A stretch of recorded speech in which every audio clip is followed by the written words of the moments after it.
Alors je n'avais pas prévu de faire une vidéo aujourd'hui, mais le problème c'est que j'ai mon manguier, donc c'est un manguier Austin, et les fruits ont changé de couleur et c'est pas de bon augure. Ils étaient bien verts encore hier et là ils sont devenus tout jaunes.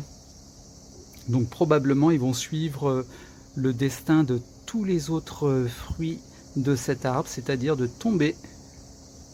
Il en est tombé beaucoup. Et là c'était les deux derniers. J'avais un peu d'espoir parce que les fruits avaient grandi. Ils ont la taille d'une olive.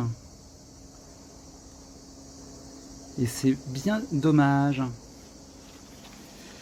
Alors, sinon donc la partie non greffée, qui est probablement du Gomera, elle est splendide.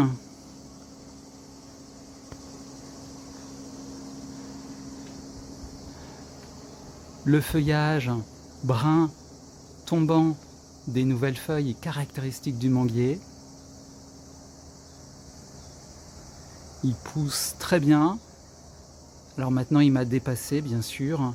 Il mesure plus de 2 mètres. Voilà. Alors je trouve qu'il se plaît bien malgré le fait qu'il ne produise pas. Maintenant bon... Enfin, qu'ils ne produisent pas, je pense que les deux fruits qu'on a aperçus vont tomber. Hein. Mais c'est un petit peu triste, mais c'est la vie. Alors vu depuis le petit escalier, on aperçoit bien le feuillage.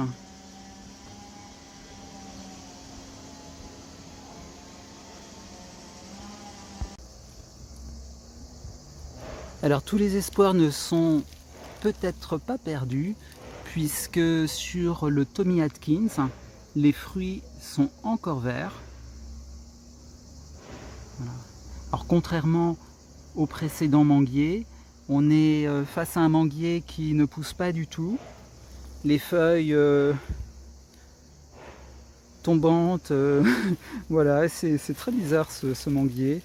Il n'évolue pas du tout. Bon, il a quand même fait un panicule floral et quelques fruits.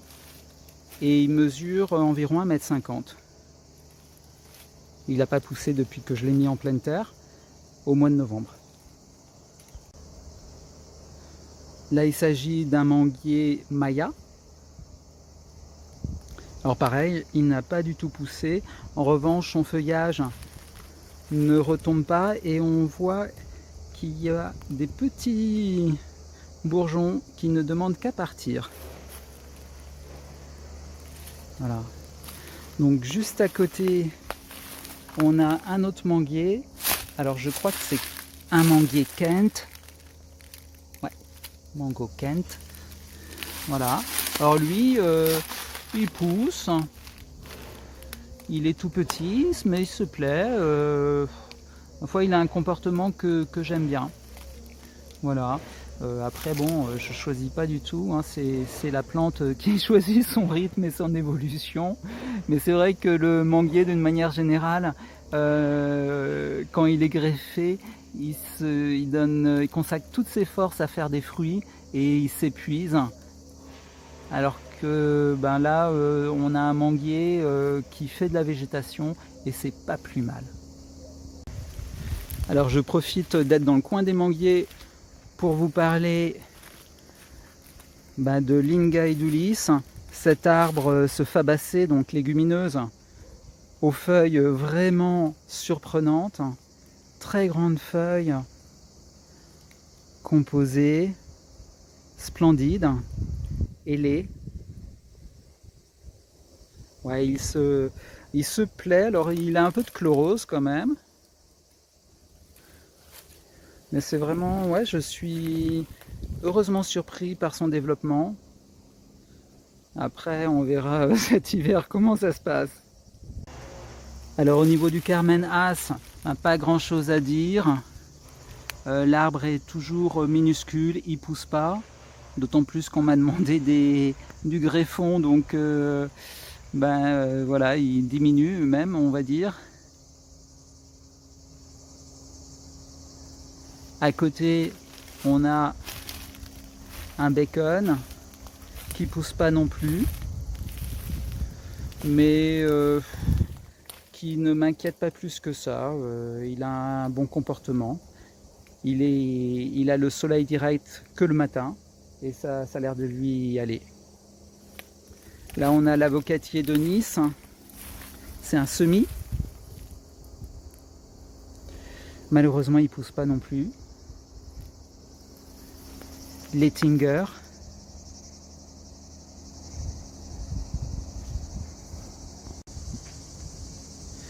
Là, c'est un avocatier type mexicain. Alors lui pousse bien.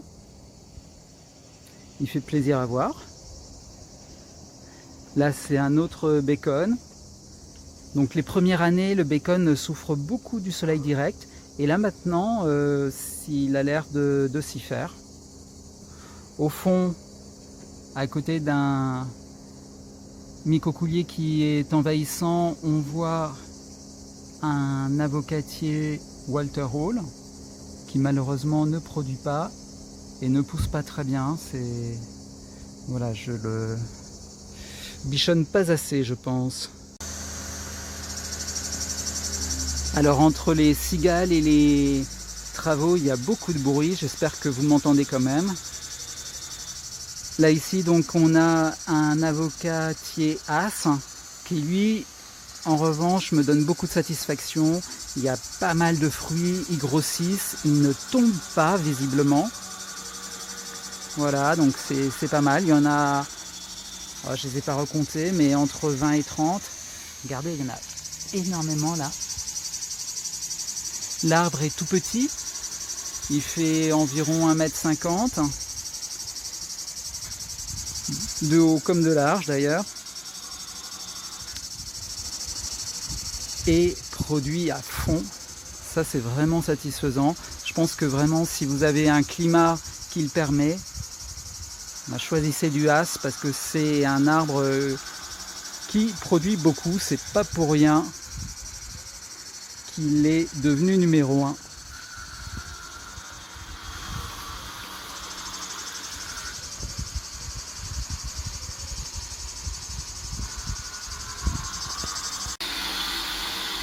Alors le bananier fait énormément de végétation. En revanche, grosse déception. Le régime a complètement séché. Et je n'ai absolument aucun espoir d'avoir des fruits cette année. Après avoir abattu la sapote blanche, elle me refait de la végétation. Elle pousse très bien. Je crois que j'ai des pousses d'environ 1 mètre depuis le mois d'avril. Alors au niveau des chirimoya, pratiquement tous les fruits ont séché.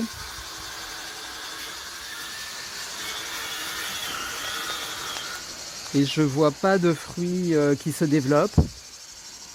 C'est dommage parce qu'il y avait au moins 200 fleurs sur ces arbres. Alors sur cet arbre greffé, on aperçoit un petit fruit. Je ne sais pas s'il va se développer.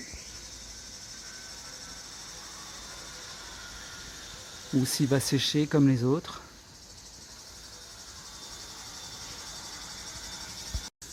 Alors la bonne surprise, ça a été les passifleurs, parce que je pensais qu'ils avaient tous été mangés par les escargots.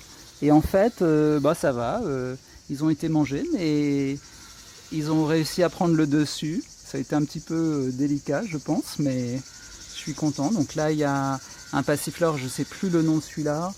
En revanche, l'autre, c'est le Tango. Tango dont la souche supporterait jusqu'à -7. Voici encore un passiflore qui revient de loin. Comme quoi, faut pas désespérer. Alors au niveau de ce passiflore, il y a eu de la floraison, mais je crois que tous les fruits sont tombés. C'est fort dommage, parce que j'avais bien envie de le goûter.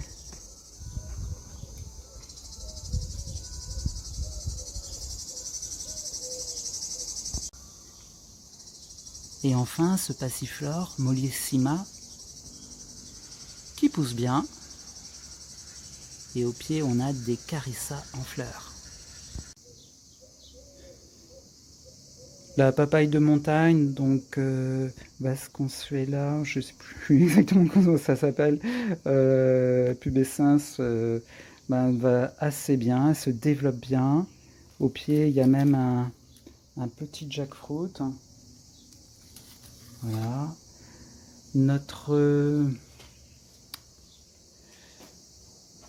carambolier est toujours aussi magnifique. À cette heure de la journée, il est, on va dire, à mi-ombre, puisqu'il y a le soleil qui n'atteint qu'une moitié du feuillage.